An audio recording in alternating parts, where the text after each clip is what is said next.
Pemerintah kembali menegaskan arah baru pembangunan Ibu Kota Nusantara atau IKN. Kali ini bukan sekadar pusat pemerintahan, melainkan ibu kota politik.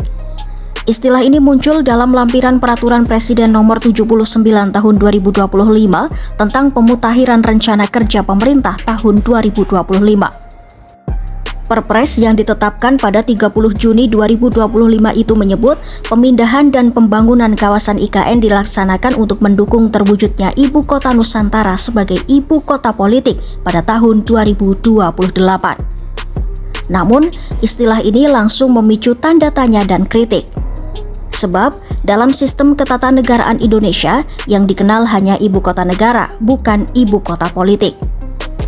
Menurut pakar hukum tata negara dari Universitas Mula Warman Herdiansyah Hamzah, istilah ibu kota politik kemungkinan digunakan untuk memisahkan fungsi IKN sebagai pusat pemerintahan dari Jakarta yang selama ini menjadi pusat ekonomi.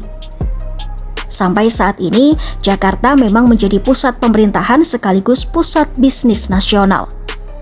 Dengan pemisahan ini, pemerintah tampaknya ingin meniru model Malaysia, di mana Putrajaya menjadi pusat administrasi pemerintahan, sedangkan Kuala Lumpur tetap menjadi pusat ekonomi.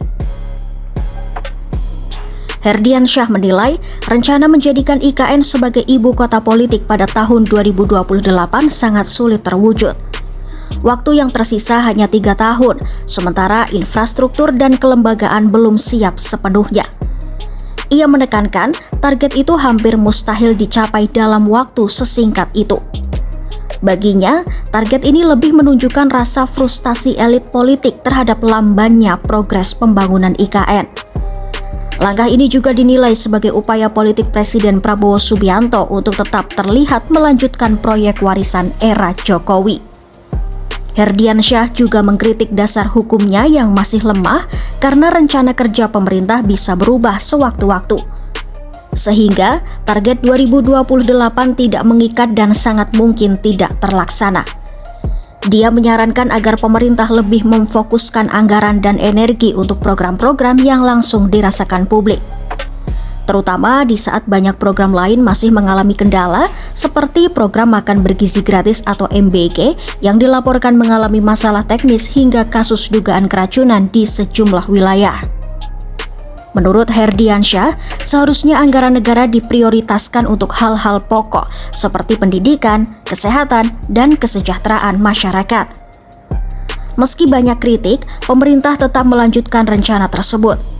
Dalam lampiran Perpres, ada sejumlah target untuk menjadikan IKN berfungsi sebagai ibu kota politik.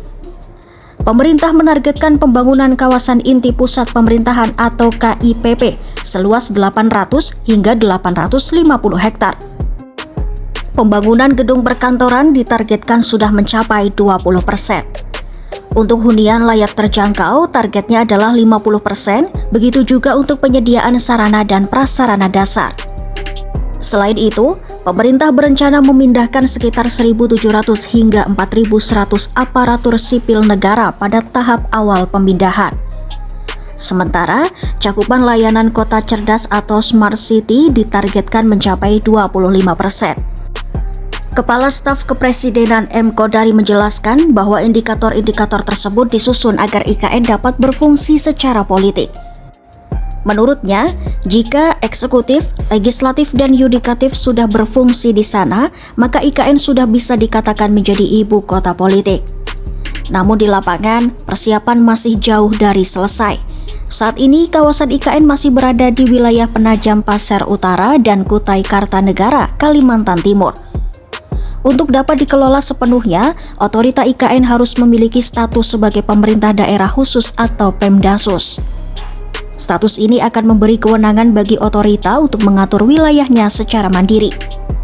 Namun sampai saat ini, banyak hal sosial dan administratif yang belum jelas. Seorang warga Kecamatan Sepaku, Sarah, mengungkapkan bahwa belum ada sosialisasi terkait status kependudukan di wilayahnya. Untuk pengurusan administrasi, masyarakat masih harus datang ke pemerintah kabupaten setempat. Sarah mengaku belum tahu seperti apa sistem kependudukan nantinya jika warga masuk dalam wilayah IKN. Kepala Otorita IKN Basuki Hadi Mulyono menyampaikan bahwa pihaknya telah bekerja sama dengan Jimli School of Law and Government untuk memperkuat tata kelola dan kelembagaan menuju status Pemdasus.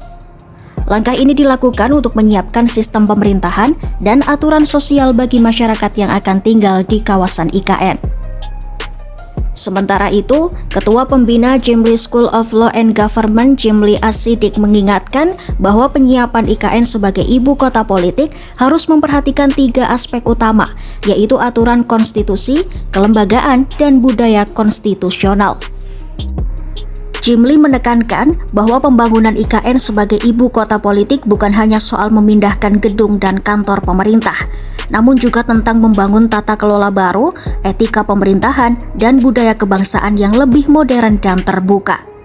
Dengan waktu yang hanya tersisa 3 tahun menuju 2028, pertanyaannya, apakah IKN benar-benar siap menjadi ibu kota politik Indonesia?